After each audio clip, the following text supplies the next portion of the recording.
I was struck by a car and left bleeding profusely. Asher, the man who once knelt before my parents, vowing to protect me forever, didn't even glance my way. He was too busy fastening the seatbelt for his childhood sweetheart, his eyes full of affection. "Little dummy, if you bump your head again, don't come crying to me," he said with a playful smile. A passerby called an ambulance for me, and that was the only reason my bleeding finally stopped. A week later, that same childhood friend, Camilla, strutted up to me, holding a bold, seductive nightgown. She dangled it in front of me with a smug grin. "Avery, I told him this nightgown would look best on you, but Asher insisted on giving it to me. Do you want it?" I looked at her calmly and spat. "No, I don't. In fact, I no longer wanted anything from Asher, my husband of 6 years." That night, as I felt the emptiness of my abdomen, I packed my bags and went to the beach for a half-month vacation. During those days, Asher's calls came in like a storm. "Where did you go? Weren't we supposed to go to the prenatal appointment yesterday?" His frustrated voice echoed through the phone. I took another bite of ice cream, saying nothing. The sound must have registered because he sighed, his tone changing. "Avery, are you eating ice cream again? The doctor said no cold food while you're pregnant." I gave a bitter laugh and took another big bite. "There's no baby anymore." 2 weeks ago, when that accident happened, I clutched my abdomen, pleading with Asher to take me to the hospital. But he didn't even look at me. He was seated a short distance away in his car, eyes only for Camilla, his beloved childhood friend. He gently buckled her in, his expression filled with tenderness and flirtation. Meanwhile, I lay in a pool of blood, feeling the life inside me slowly slipping away. I spent 7 days in the hospital after that, while Camilla filled her social media with updates the entire time. Today, my childhood sweetheart took me skiing. I can't ski, so he taught me so patiently, who else would understand? Today, my childhood sweetheart and I climbed a mountain. The kiss at the summit, who else knows what it feels like? My childhood sweetheart said I'm his one and only baby. They reveled in their carefree happiness, leaving his wife and unborn child far behind. So, when I told Asher that our child was gone, he didn't believe me, and only scoffed. "Don't be so dramatic. I just forgot about the prenatal appointment yesterday. It's not that big of a deal.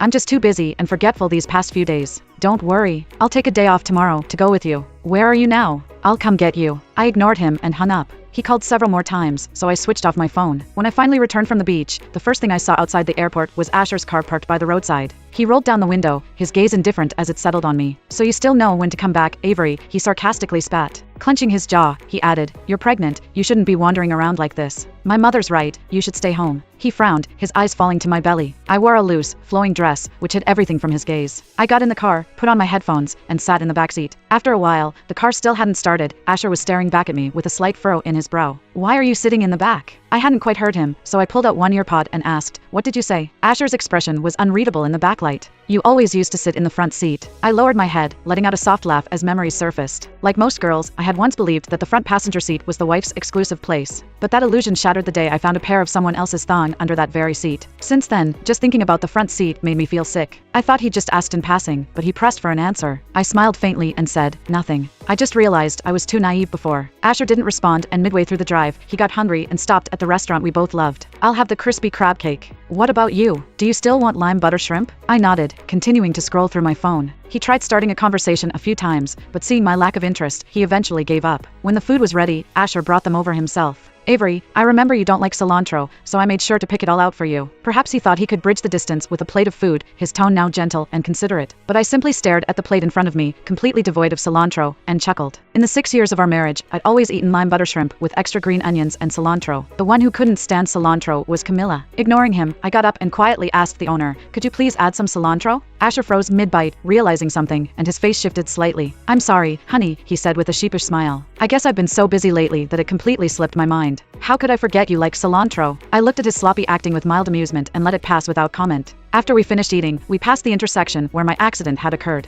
Even though it had been over 2 weeks, thinking about it made my chest ache. After 6 painstaking years of trying, I'd finally conceived, only for the life I carried to end in that crash. It had taken my love and marriage with it. Taking a deep breath, I sent a quick message to a lawyer friend, "Help me draft a divorce agreement. I'll treat you to a meal soon." Suddenly, the car jolted forward as Asher pulled the handbrake. "We're home." He got out to help me with my luggage, while I continued to type on my phone, making my way upstairs. As I opened the door, what should have been an empty home was filled with the sound of light footsteps. "Asher, you're back?" Camilla trotted over, wearing my nightgown and 2 rabbit ear clips in her hair. Her smile froze when she saw me at the door. "Avery." Seeing her innocent-looking face, a wave of anger surged in my chest. Before I could say anything, Asher hurried to explain. "Honey, Camilla's just staying here for a few days. This wasn't the first time. We'd argued more than once in the past because of her presence in our lives. But now that I was set on divorcing him, I actually felt a strange calm. Forcing a smile, I moved to go past her and head to my room, until the sight before me stopped me cold. All my belongings had been thrown out, strewn in a heap by the door. My clothes and cosmetics lay scattered like trash, and my designer handbag, which I had saved 3 months' salary to buy, was tossed against the wall, scratched deeply by something sharp.